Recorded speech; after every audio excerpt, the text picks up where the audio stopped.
Instituto Multidisciplinario de Especialización. Formación con sentido humano.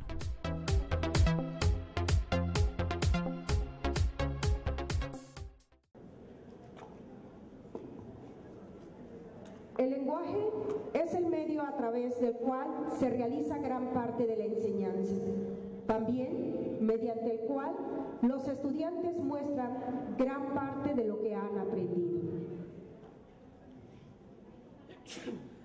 Nos acompaña la doctora María Alejandra Pellicer Ugalde, quien presenta la conferencia magistral El papel del lenguaje y de los conocimientos previos durante la exposición de temas en clase.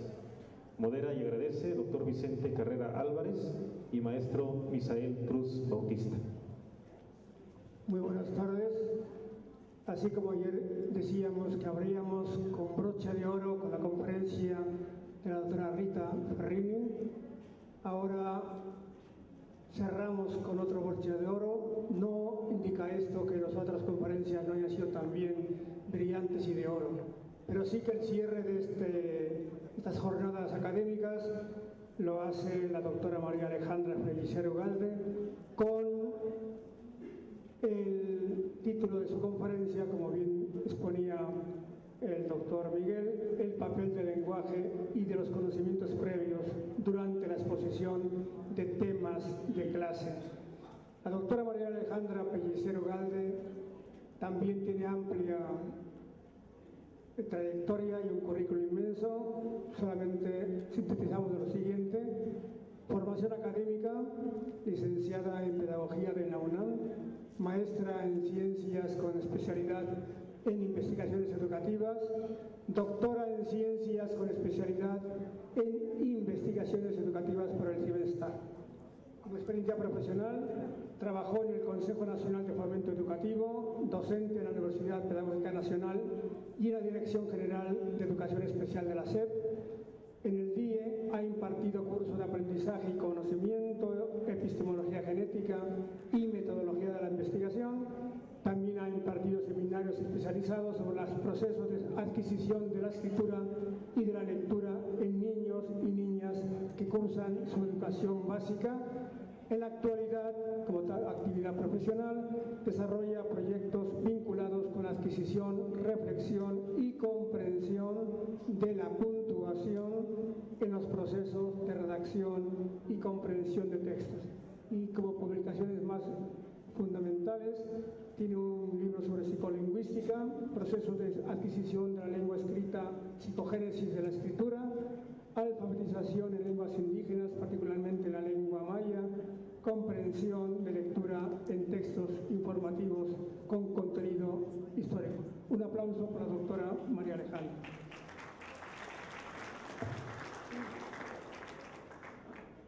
Buenas tardes, muchas gracias. Gracias a Vicente, gracias a Maru, si anda por acá. Gracias al Instituto IME por esta invitación y felicidades por estar organizando anualmente este tipo de eventos que convocan justamente a los docentes, a los que se están formando, a los que están en servicio, porque pues no hay nada más importante que seguir aprendiendo en la vida. Felicidades a ustedes y gracias por la invitación. Bueno, escogí un tema muy complicado porque involucra tres aspectos que cada uno requeriría una conferencia independiente. El lenguaje en la escuela es una parte de la conferencia, el papel de los conocimientos previos en los procesos de enseñanza-aprendizaje y la exposición de temas en clase. Entonces son como, ahora sí que 3 en 1, pero no encuentro otra manera de hablar de estos temas si no los articulamos. No se puede hablar de manera independiente de la enseñanza del lenguaje como si fuera una área independiente que requiere como asignatura un trabajo puntual y específico. El lenguaje articula todos los contenidos de todos los programas de los niveles de educación básica. Y la exposición de temas es una de las actividades más frecuentes que hacemos al interior del aula. Todo el tiempo estamos exponiendo temas. No es que sea un contenido del currículo, es que todo el tiempo estamos exponiendo temas. Ya sea que hablemos de cualquier contenido, de matemáticas, de lengua, de biología, de ciencias naturales, de historia, todo el tiempo, como docentes, estamos exponiendo temáticas. Y la otra parte, que es tomar en cuenta los conocimientos previos, me parece muy importante tocar este punto, porque me parece que ha sido un concepto muy desgastado, frente al cual muchas de las propuestas y de las actividades sugieren tomar en cuenta estos conocimientos y a lo mejor bien a bien no sabemos qué quieren decir.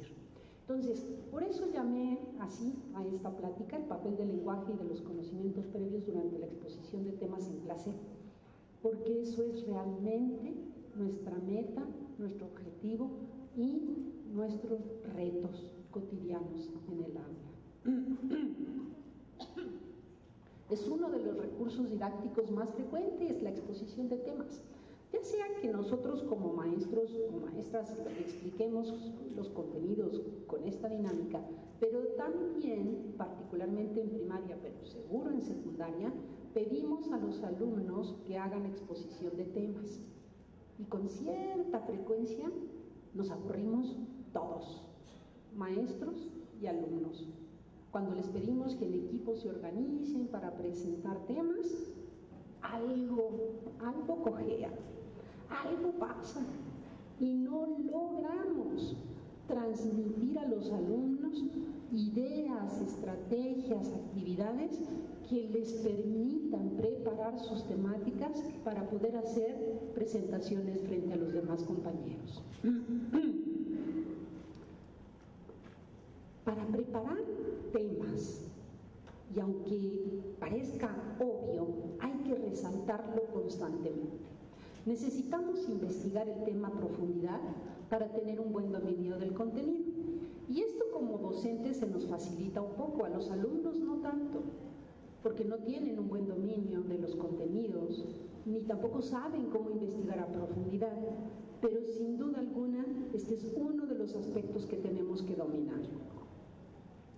Es trabajar el tema de manera amplia, pero puntual. Es decir, si vamos a trabajar, y es parte de lo que voy a ejemplificar en esta plática, la distinción entre obras de teatro y cuentos, tenemos que tener con mucha claridad cuáles son los contenidos que queremos abordar. Elaborar un buen material didáctico de apoyo y prepararlo con tiempo. Voy a irme y poco a poco vamos a ir retomando estos elementos. Contar con recursos orales para comunicar con claridad la información a otros. A veces parece como sencillo, de que pues, todos sabemos hablar y por qué tendríamos que hacer énfasis en contar con recursos orales, porque es necesario tener un cierto dominio, y ahora lo vamos a tocar un poquito más adelante, de los diferentes repertorios lingüísticos que se pueden utilizar al exponer temas. Tener un buen manejo del grupo que promueva la interacción entre los alumnos. A veces se nos dispersan por acá unos, se nos dispersan por allá otros, y tampoco tenemos mucha manera de atrapar a todo el grupo y atraparles su atención. Todos estos elementos son los que voy a ir tocando a lo largo de toda la plática. Tomar en cuenta los intereses y los saberes previos de los alumnos. Esto es un punto realmente complicadísimo, porque uno podría decir, bueno, si yo tomo en cuenta los intereses de los alumnos, entonces en lugar de un tema voy a hablar de 30, ¿no? Porque pues, cada uno va a tener un interés particular, y me interesa que entendamos muy bien qué quiere decir tomar en cuenta estos intereses de los alumnos. El que plantea el programa no es el alumno. El que define los contenidos no es el alumno. Así que no le vamos a preguntar qué quiere estudiar hoy. Hay un plan, hay un programa, hay una propuesta de estudios que se deben de cumplir a lo largo del ciclo escolar. Y no es en esa área en donde uno tiene que preguntarle al alumno, ¿y ahora de qué crees que podemos platicar el día de hoy? No, tomar en cuenta sus intereses es ayudarlo a circunscribir cuáles son las ideas que tiene, las reflexiones que ha hecho, qué le interesa dentro de un tema acotado que el docente propone. Y de ahí indagar cuáles son esos conocimientos previos que él tiene sobre esa temática. Plantear preguntas de reflexión y motivar intelectualmente a los alumnos. Me parece que las preguntas de reflexión acotadas a un tema específico pueden despertar en los alumnos el interés, y cuando encontramos que hay demasiada dispersión en el aula, la clave es hacer preguntas de reflexión y los atrapan, no hay de otra.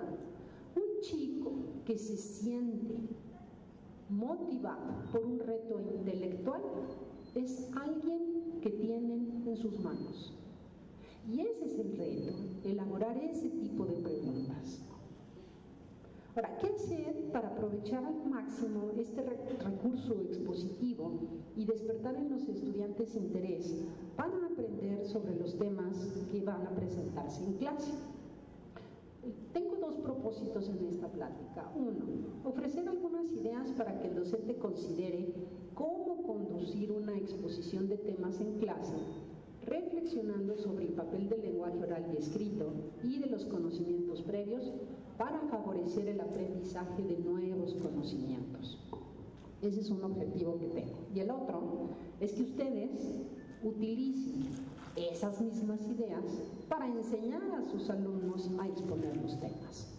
Entonces, a medida que yo puedo compartir con ustedes qué podemos hacer como docentes, también podemos pasarle la estafeta a los alumnos para que ellos aprendan a exponer temas. ¿Cuál sería el papel del docente durante la exposición de un tema? Fíjense que presentar información a través de llevar a cabo un ejercicio de razonamiento conjunto entre el docente y sus alumnos con el fin de involucrar al estudiante en una reflexión sobre un tema y generar en los alumnos nuevas perspectivas sobre un tema, despertando su curiosidad. Hay una aparente paradoja entre que no se trata solo de dar información, pero si no damos información, hacemos una clase vacía. Yo no encuentro ninguna manera de hacer que alguien se interese intelectualmente, piense y razone si no hay un contenido. La información es como la base, la estructura mínima con la que tenemos que partir para poder generar en el alumno motivación, deseo de aprender, deseo de investigar. La mayoría de los programas están sostenidos sobre dos aspectos: contenidos disciplinares y contenidos más genéricos, ¿no? Hablar, leer, escribir, y eso se puede hacer sobre cualquier contenido, pero cada disciplina tiene contenidos específicos y hay información específica.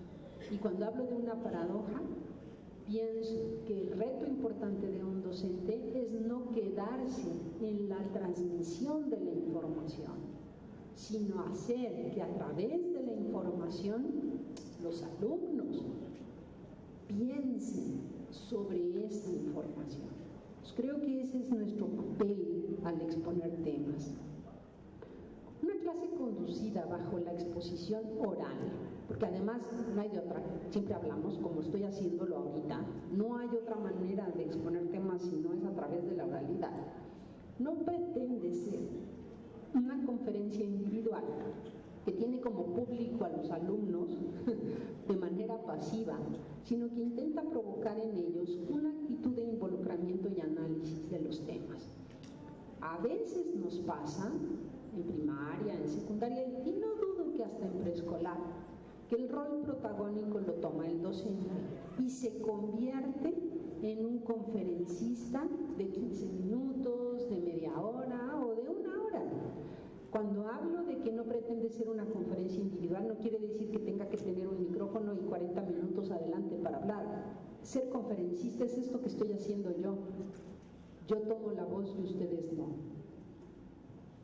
Y eso, este contexto me lo permite, pero el aula no. El aula no. Este sí me lo permite.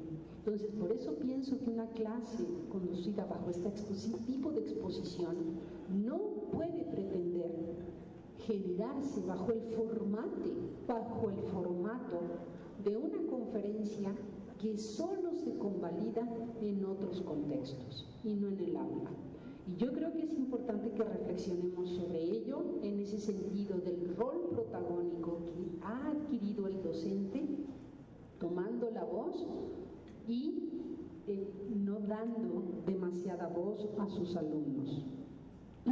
Los objetivos de la exposición cuando uno presenta temas en la clase, pues es preparar el tema para transmitir información precisa y ofrecer una perspectiva crítica usando una variedad de apoyos y recursos didácticos.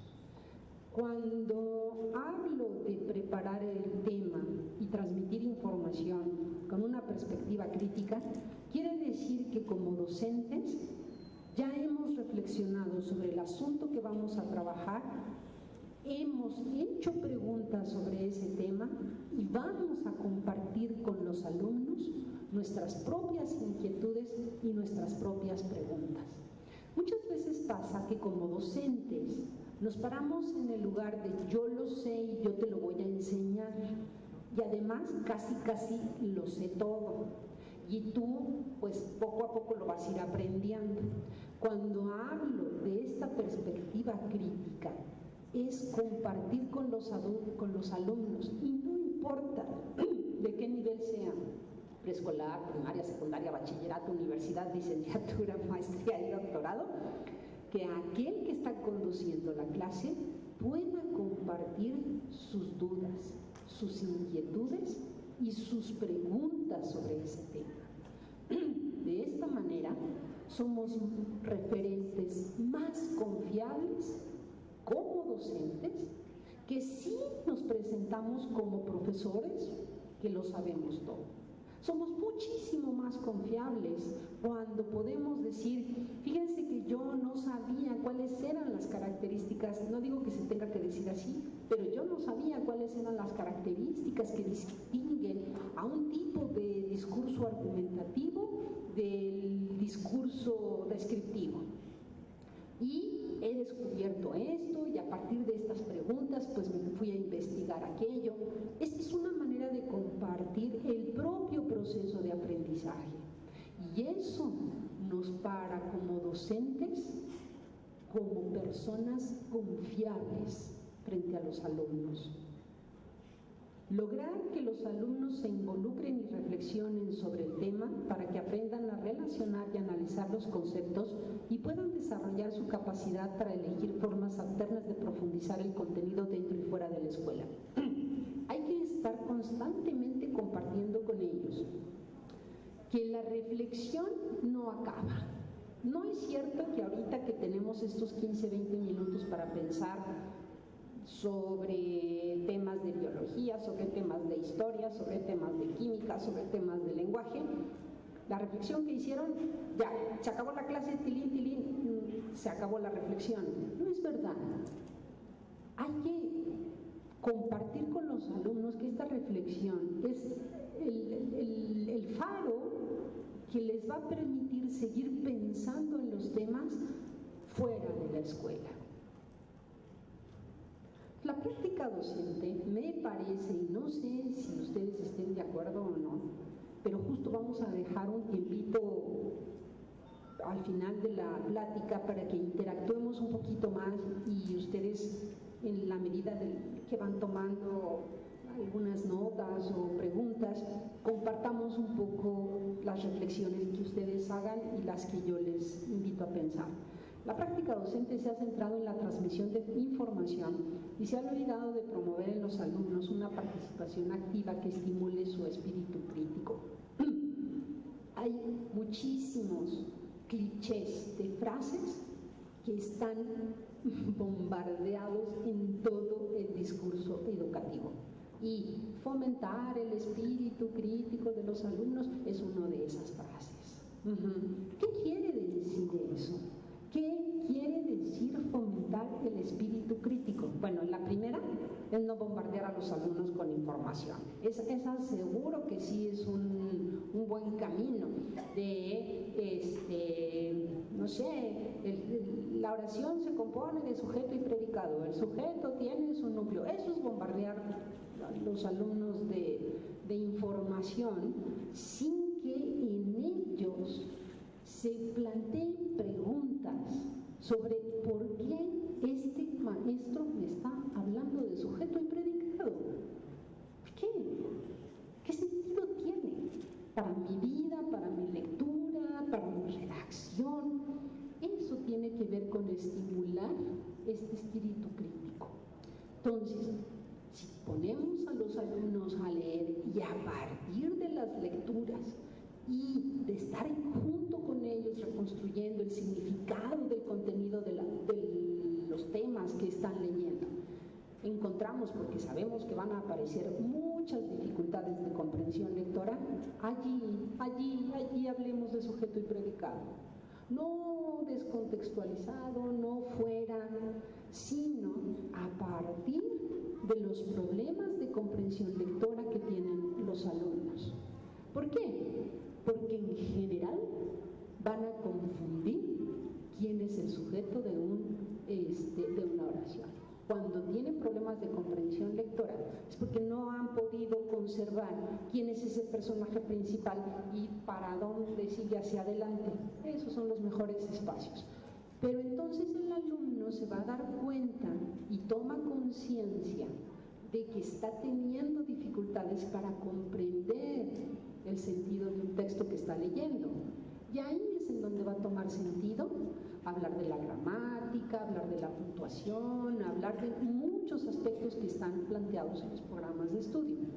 Eso para mí quiere decir estimular el sentido crítico. No que se ponga a pensar cuántos tipos de sujetos hay. A ver si me explico. Estimular el espíritu crítico cuando queremos trabajar sujeto y predicado no es que entonces el alumno se ponga a pensar, el sujeto, y el sujeto puede ser el herido, no puede ser el herido, o sea, puede estar explícito, no puede estar... No, eso es un filósofo que no queremos, lingüistas filósofos en el aula. No es ese espíritu crítico, sino cuando tiene problemas para comprender un texto, ¿qué es para él? ¿Cuál es para él el problema en reconocer quién es este personaje que hizo una actividad y que después hizo la siguiente?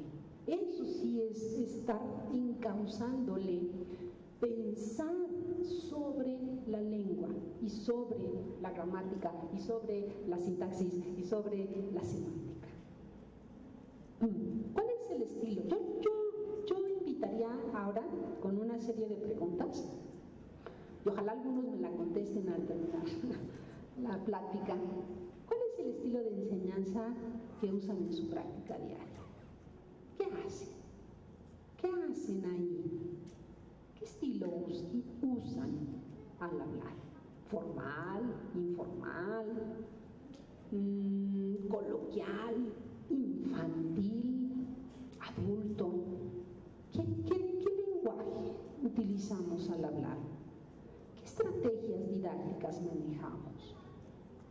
¿Uso de estrategias? ¿Planeo? ¿Planifico? ¿Qué tipo de apoyos? ¿Qué recursos utilizo? ¿De veras le puedo llamar estrategias didácticas? ¿O puedo confiar en mi historial de experiencia docente y puedo hacer innovaciones de manera muy creativa en el aula? ¿Respondo a esa espontaneidad? ¿Qué tipo de intercambios promuevo entre los alumnos al enseñar temas nuevos y no nuevos? ¿Genero intercambios? ¿No los genero? ¿Los dejo ahí a que me escuchen? en presidir la clase de manera unidireccional. Casi no participan nuestros alumnos, o participan más ellos. Hay profesores que casi no hablan, se sientan en el escritorio, los ponen en equipo a trabajar y ahí que ellos terminen de investigar sobre un tema. ¿Cómo enfrentamos las consecuencias al asumir este papel activo nuestro como docentes, mientras los alumnos ejercen un rol pasivo? Cuando nos podemos dar cuenta, híjole, que estamos siendo demasiado protagónicos en el salón, ¿cómo enfrentamos las consecuencias al ver que los alumnos refuerzan cada vez más su rol pasivo? ¿Qué hacemos? Los alumnos solamente están escuchando la clase y toman notas. Ustedes, como ahora ustedes, pero conste que distingo contextos de enseñanza bien diferentes, bien diferenciados y que cumplen propósitos muy puntuales. Entonces yo los invito a pensar cuáles son estos estilos de enseñanza que utilizamos. ¿Todo esto tiene que ver con la exposición oral de temas? Sí. Desde mi perspectiva, somos oradores. Todo el tiempo, en clase, como docentes, somos oradores.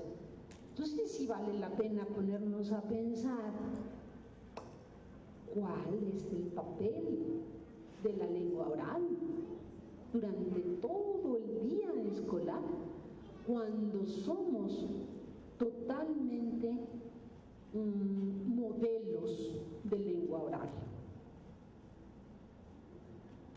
Los dos principales retos para lograr una buena exposición en clase, aunque ahorita parezcan muy esquemáticos, quiero simplemente abrirlos, pues es primero, y la verdad lo creo totalmente, no caer en la tentación de creer que el uso de los recursos didácticos es un fin en sí mismo.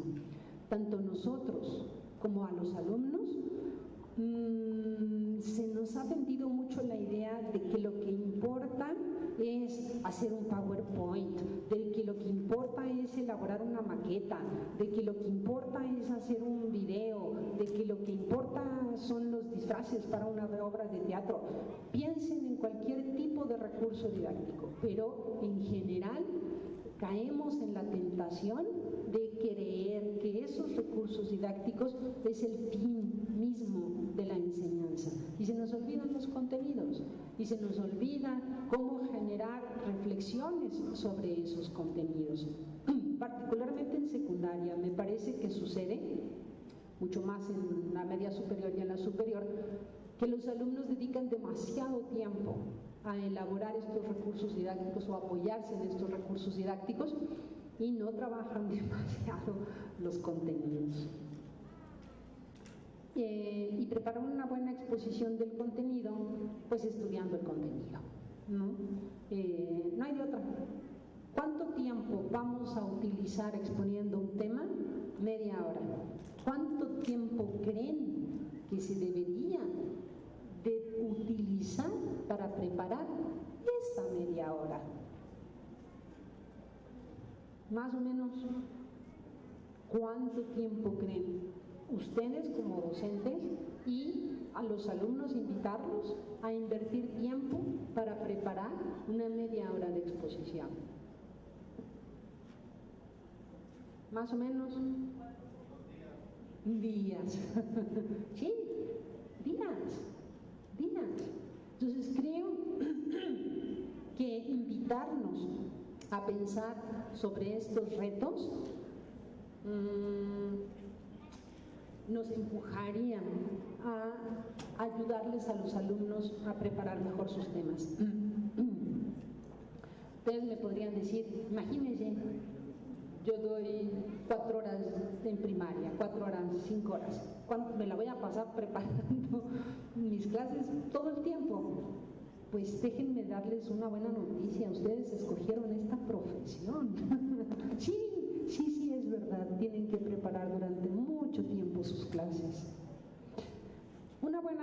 exposición, además, permite al docente intervenir en el desarrollo de la competencia oral de sus estudiantes, ya que durante la exposición de un tema, los estudiantes tendrán la oportunidad de aprender a hablar y a escuchar. Y otra vez, volvemos como a estos tres círculos que se van a relacionar. Exponemos temas, preparamos contenidos y otra vez más hablamos. Hablamos, escuchamos, generamos habilidades para leer, para escribir, y este es el círculo o la red que articula las verdaderas metas de la educación básica.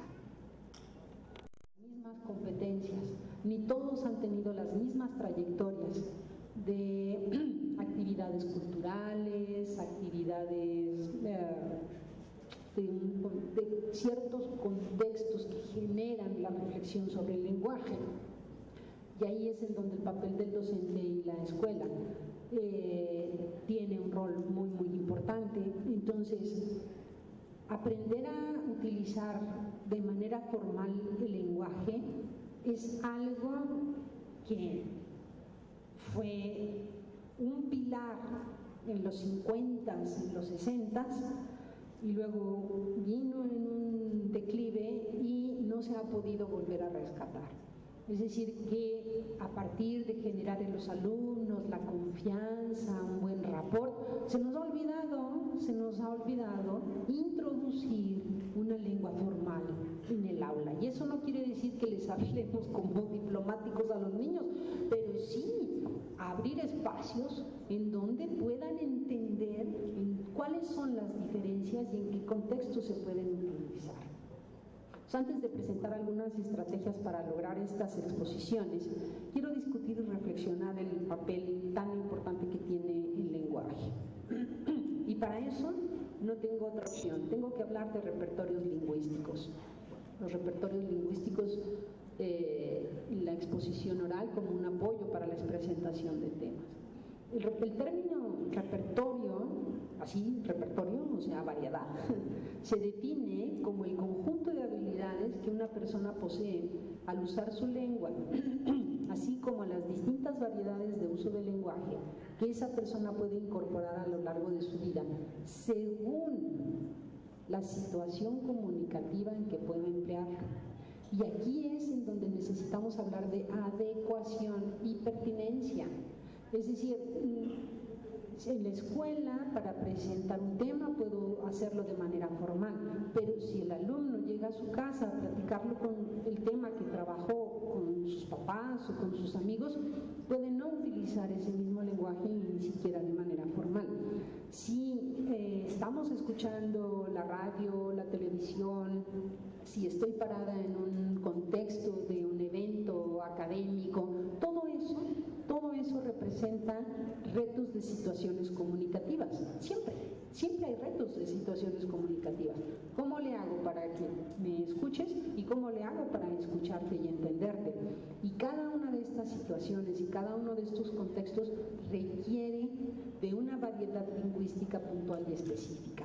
Ese es uno de los retos que nos interesa poder abordar dentro del aula y desde muy chiquititos los alumnos para ampliar esos repertorios lingüísticos, para que entiendan que el lenguaje es muchísimo más amplio y muchísimo más diverso que esa manera de hablar entre una educadora y un niño, entre un niño y otro niño.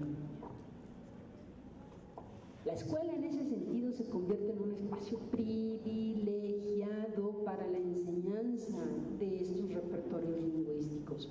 Debido a esta diferencia individual que caracteriza a los hablantes, donde nació, no es lo mismo nacer aquí en Oaxaca, en la sierra, en el norte del país, la edad, los antecedentes educativos y socioculturales, la forma de asumir los retos que plantean las distintas situaciones comunicativas. Podemos decir que no utilizan la lengua del mismo modo y no lo hacen porque la posibilidad de conquistar esa amplia variedad de repertorios lingüísticos está determinada por el ambiente sociocultural que rodea a las personas y no todos los alumnos llegan con esa riqueza de ambiente sociocultural.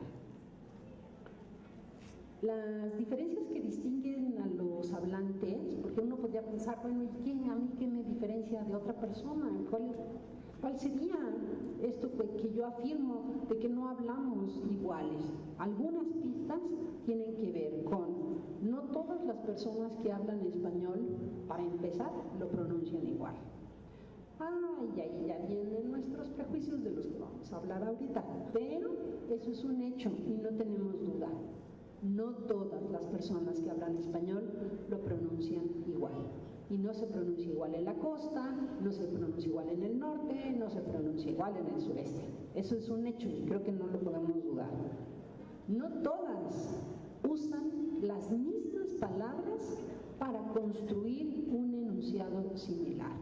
La manera de utilizar ciertas palabras o el léxico varía muchísimo en las zonas del país. No todas las personas toman en cuenta los mismos elementos sintácticos para hacer un discurso semejante. Es decir, la manera en que yo estoy construyendo estas palabras para organizar una idea, otra persona puede utilizar para decir la misma idea otras palabras y otras formas de estructurar su sintaxis. Muchas de las personas usan un léxico distinto para querer transmitir una idea con el mismo significado. En fin, solo para partir, como punto de partida, de que no hablamos igual todos, ¿sí? Hay muchísimas diferencias que distinguen a los hablantes. Una de las metas educativas es lograr que los alumnos incrementen su repertorio lingüístico y como este aprendizaje no se da de manera natural, la figura del docente es crucial para que los estudiantes logren alcanzar esa meta. No es natural dominar diferentes repertorios. Algunos alumnos en contextos muy privilegiados pueden recibir esta formación desde sus hogares, pero la mayoría no. Entonces la escuela se convierte en este espacio privilegiado. Entonces, de esta manera vamos a ayudar a los alumnos a desarrollar sus competencias comunicativas, las bien consabidas competencias comunicativas de las que hemos estudiado durante muchísimo tiempo. Pero vamos a precisar qué entendemos por competencia comunicativa. Creo que es el conjunto de conocimientos y habilidades que una persona tiene sobre el uso apropiado de la lengua en una situación determinada. Cuando alguien domina una manera de hablar, pero no es pertinente que la utilice en un contexto, yo diría que su competencia no es muy buena. Entonces, la competencia comunicativa conjunta simultáneamente el conocimiento que tienes y la habilidad que tienes de esa manera de hablar para utilizarla en el contexto y en el lugar pertinente. Eso es ser competente. Invito a ustedes, a los docentes, a reflexionar sobre esta tarea tan importante que tiene enseñar a los alumnos a hablar para diferentes comunidades lingüísticas. Es decir, uno podría preguntarse, híjole, pues en preescolar, en primaria, ya y casi hasta secundaria, pues de veras, ¿van a hablar en comunidades lingüísticas distintas? Sí, pero no los estamos educando para mañana, o sea, para el día de mañana real, sino para un día de mañana, de un futuro. Entonces sí tiene sentido que les ayudemos a enfrentarse, a hablar, a escuchar en diferentes comunidades lingüísticas. Y cuando hablo de comunidades lingüísticas, hablo, por ejemplo, una comunidad lingüística puede ser la académica, porque tiene un lenguaje muy especializado y muy específico, y esa comunidad lingüística la agrupan los científicos. Pero también hay comunidades lingüísticas de políticos y tienen su propio discurso. Entonces, estas pequeñas comunidades lingüísticas tienen su manera de hablar, tienen su manera de decir, tienen su manera de explicar, que en sentido estricto pareciera que solo se van a dirigir a los miembros de esas comunidades, Ustedes no sé si han intentado leer ¿cómo se llaman estos? Contratos que los abogados hacen para un divorcio, por ejemplo. No, pues los que se van a divorciar tienen que confiar en el abogado, porque la verdad las cláusulas y la manera en la que se redactan estos contratos son muy complejos. Esos se dice que pertenecen a comunidades lingüísticas específicas. Entonces uno diría, ay, pues ¿cómo voy a enseñar a los alumnos de preescolar, primaria y secundaria a que puedan hablar en estas diferentes comunidades? Sí, pero si no, nunca empezamos. Si no hay un inicio en la básica, en la educación básica, cuando llegan a la media superior, estos alumnos realmente tienen muchos problemas para empezar a reflexionar sobre esta diversidad lingüística. En este sentido, bajo todo este esquema de las diferentes formas de habla de las personas, hay algo que permea y que tiene que ver con unas actitudes de intransigencia frente a estas diversas formas de habla y que en muchos momentos generan prejuicios sociales. Estas actitudes tienen que ver con que los estudiantes, el que generen prejuicios sociales es que cuando un docente castiga o devalúa la forma de hablar de algunos de sus alumnos, pues hace o provoca que tenga una autoestima muy baja y los hace colocarse en un lugar de alumno incapaz para alcanzar las metas planteadas en los procesos de enseñanza-aprendizaje. A veces no nos damos cuenta porque simplemente decimos, ay, pues si yo únicamente estoy corrigiéndole su manera de hablar, si dijo aiga no se dice aiga, y si dijo juites no se dice juites, entonces yo solamente le estoy corrigiendo la manera de hablar. Pero esto poco a poco va mermando la autoestima y esa autoestima tan baja es lo que los hace colocarse como incapaces. Entonces fíjense que hay una transposición muy complicada de la que a lo mejor no somos 100% conscientes de en qué medida estos prejuicios sociales respecto al habla generan en los alumnos una devaluación intelectual.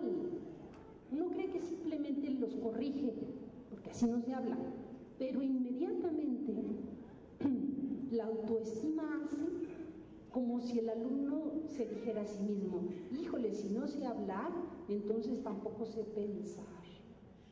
E intelectualmente viene una especie de devaluación.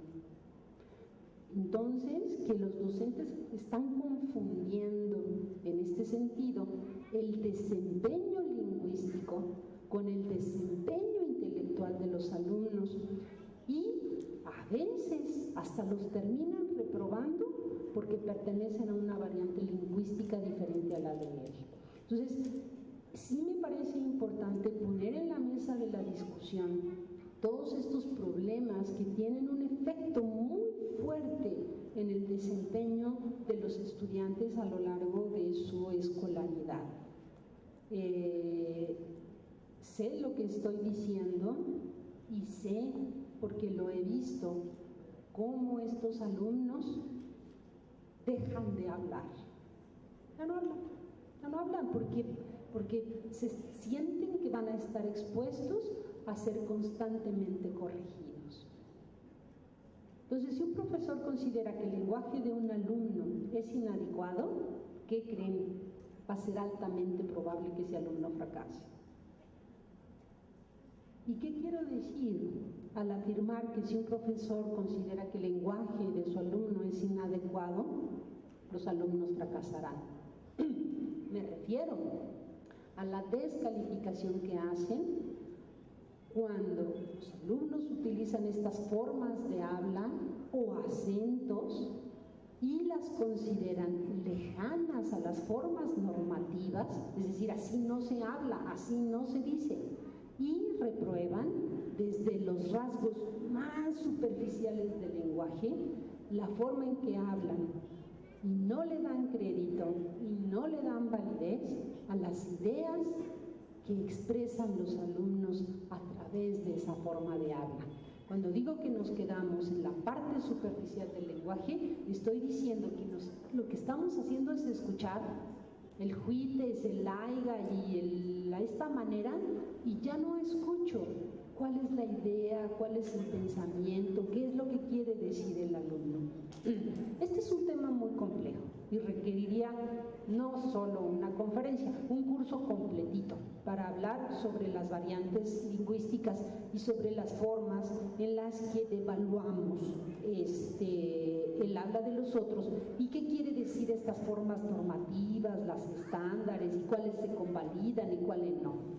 Solamente porque es imposible en una plática abordar tantos temas, sí me gustaría compartir rápidamente que estas formas normativas rigen a cierta medida nuestra cultura, pero nos han hecho creer que hay una sola forma correcta de hablar. Y la lingüística ha descrito los sociolectos, es decir, formas de hablar de otras comunidades que son tan válidas como cualquier otra. Somos los hablantes los que convalidamos nuestra forma de hablar y no una academia externa que nos impone formas correctas de hablar. Entonces, tan válida es la manera de hablar de una comunidad lingüística. ¿Por qué no cuestiono la forma de hablar de la comunidad académica y científica?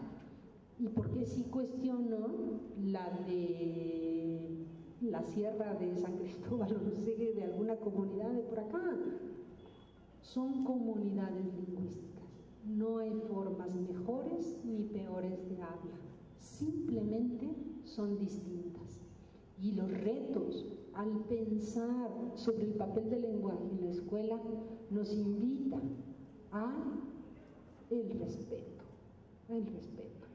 y atravesar esta forma superficial del lenguaje para poder escuchar qué piensan y cómo razonan las personas atrás de esa manera en la que se expresan. Ahora, no puedo yo evitar hablar del lenguaje, no puedo, aparte porque es mi tema y he estudiado mucho sobre esto, pero la enseñanza es conversación y es imposible enseñar sin lenguaje, tanto porque hablo como todos los contenidos que se leen porque están escritos, porque hay que escribir, porque hay que leer, porque hay que hablar y porque hay que escuchar. No hay otra manera. Y en ese sentido, fíjense ustedes que como docentes nos convertimos, además de si estamos hablando de alguna asignatura, de trabajar temas sobre historia, geografía, etcétera, somos profesores de lenguaje. Nadie nos lo dijo en nuestra formación como docentes que íbamos a ser profesores de lenguaje. Somos profesores de lenguaje, porque no hay otra manera de enseñar sin el lenguaje. Y nos convertimos en un modelo, así como hablamos, así como leemos, así como escribimos. Somos ese referente que los alumnos día a día nos toman para ellos mismos aprender sobre el lenguaje. Entonces, enseñar a los alumnos a conversar con otras personas para comunicar y compartir ideas, puntos de vista, razonamientos sobre diferentes conceptos, es uno de los principales objetivos de la educación. No solo que sepan sumar, que sepan dividir, que sepan en qué año fue la Revolución Francesa, no solo eso, que es importante, no hay que olvidarlo, es muy, muy importante, pero enseñarlo a comunicar, compartiendo sus ideas y sus razonamientos, pero sobre todo sus puntos de vista. Es un reto, es nuestro reto.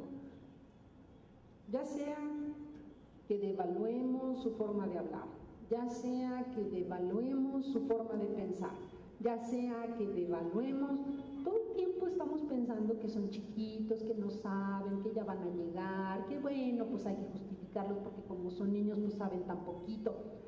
Todo eso, hablado o no hablado, explícito o implícito, devalúa la autoestima del alumno y quizás sea una de las razones por las cuales casi nunca nos regalan sus verdaderos puntos de vista, porque no están seguros que los vamos a respetar, que los vamos a entender, que los vamos a escuchar.